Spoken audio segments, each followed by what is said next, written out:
What's up, everyone, and welcome back to the G-Red Show. I'm G-Red. I mean, it was just an absolute disgrace of a performance. It was embarrassing, and I mean, every single facet, it was just absolutely the worst possible way for Barcelona to start their Champions League campaign. So we'll jump in and discuss everything that went wrong, the few things, cough, cough, Lamine Yamal, that went right, and then why. This is why, like the title emphasizes, this is why Barcelona continues to fail in the Champions League every single season. So we're going to touch base on this. We will talk about what we can expect after this match. And also don't forget to like and subscribe if you guys haven't already. Now let's jump in and discuss everything that went wrong for Barcelona versus Monaco. Ter Stegen. So let's jump in.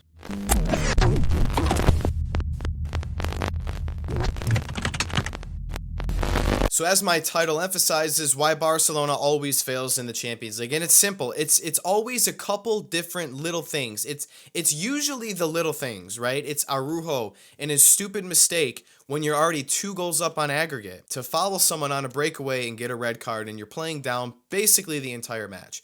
It's Ter Stegen not thinking straight in playing the ball when he has 2 wide open players on each side. Easily could have taken 1 extra touch, 2 extra touches, pass to Balde, pass to Koundé, and you're good. He forces it right down the middle. Eric Garcia is forced to do something, gets a red card. I don't even blame him. I don't. It's not his fault. It's Ter Stegen's fault. It's the little things. It's Barcelona giving up a 3-0 lead to Liverpool and losing in the Champions League. It's Ousmane Dembele whiffing right in front of the net and essentially could have put Barcelona through to the next round in the Champions League. So the little mistakes, this is the stuff that makes Madrid win.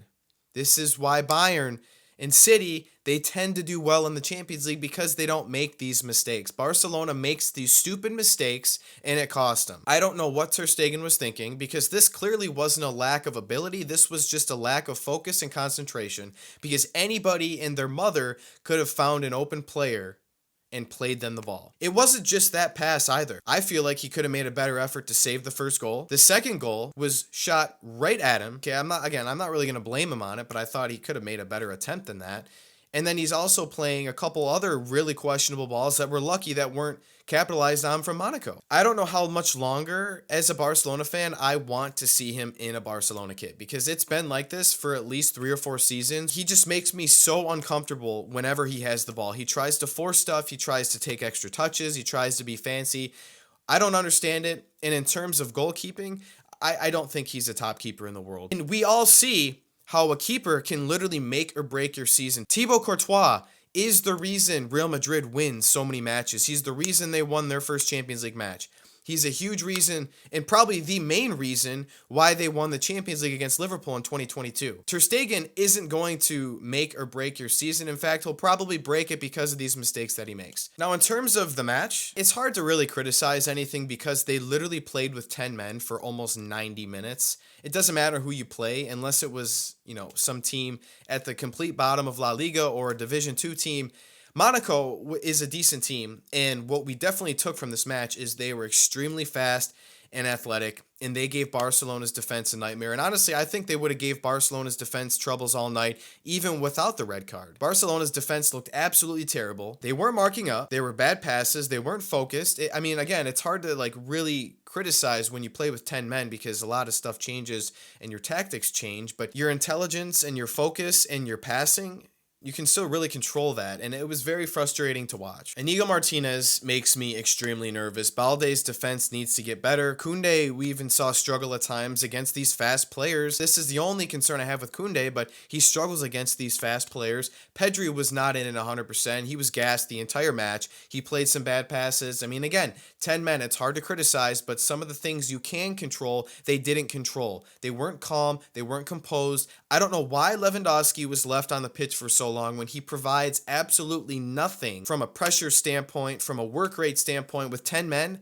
they should have put immediately Rafinha in his position, brought on Ferran Torres, brought on Ansu Fati, because they give you pace, they give you speed, they'll press the back line, where Lewandowski just kind of floats around and doesn't do much. Just like when Xavi subbed off Lamine Yamal against PSG when they got the red card and they left Lewandowski on, and it was basically useless. Why would you take off your most productive attacking player in Lamine Yamal in that match. It doesn't make any sense. Rafinha, as much as I love Rafinha, and he's been great so far this season, he had 3 incredible chances. One was a breakaway in the first half, where he literally didn't get a shot off. He wasn't aware of his surroundings. He obviously wasn't focused and gets tackled when he clearly had a wide open breakaway and a clean shot on target. He had another chance in the second half, and then another chance in the second half where he took an awful touch. It was a 3-on-1 with Barcelona, and he lost the ball. Again, it's the little things. They weren't focused.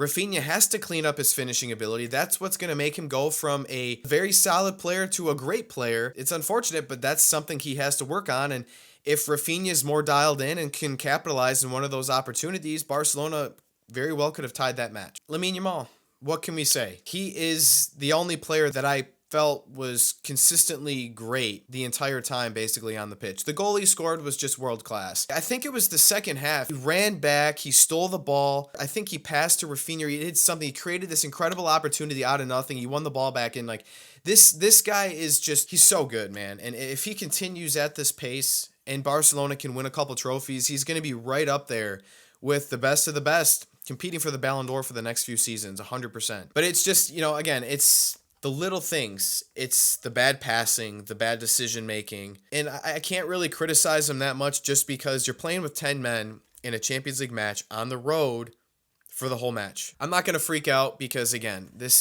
Barcelona's without Dani Olmo. They're without Gavi and Frankie de Jong and Araujo and Christensen. I mean, literally, some of their best players aren't even available yet. So I don't think there's any reason to panic, but it's just these are some of the reasons why Barcelona lacks success in the Champions League. They don't focus, and it's the little things. They got to tighten up on those little things. And I'll say it again and again and again, but until that changes, I don't expect Barcelona to go far in the Champions League, and they can't make these little mistakes, and they have to capitalize on those few chances that they have, like Rafinha's 3 chances that he had, like Lewandowski's fantastic chance he had against PSG in the Champions League last year when they were down with 10 men. It comes down to a couple things that are really in your control. It's not like Barcelona got outclassed. I mean, they did because it was 10 men, but it'd be different if they had 11 men. So I'm interested to hear what your guys' thoughts are. I mean, there's no reason to panic because, again, there's 7 more matches left. Most of them, besides Bayern, are very, very winnable matches. I think they're going to be completely fine. I know they'll qualify for the knockout round, but it's just very frustrating when it's these stupid little mistakes that are the reason that you're not getting these good results. So Barcelona, they play Villarreal, Getafe, Osasuna, Young Boys, Alaves. Honestly, those are all extremely winnable matches. We essentially could see Gavi and Frankie de Jong back next week, so that's huge news. And obviously, we'll see how the progress with Dani Olmo goes, and hopefully he's back sooner than we thought. But I think this Real Madrid and Bayern Munich match, these are going to be the telltale signs of how Barcelona is going to do for the rest of the season. Because right now, I know they've looked great despite the 10-men performance against Monaco. We can just cross that off. It counts, but it doesn't. I'm not concerned. We'll look at Villarreal on Sunday, and then we'll kind of go from there. But if Barcelona if they can at least draw or beat Madrid and or Bayern, if they can not lose either of those matches, then I think Barcelona's in a very good spot, and they're only going to get better because their injury situation will progress. Araujo's going to come back in a couple months. Christensen, same thing, and there's going to be a lot more depth. I feel like the defense will be more structured and will be definitely better than it is because that's their main liability right now. So let me know what you guys think about this down below, and I'll see you guys back here next time on the G-Red Show.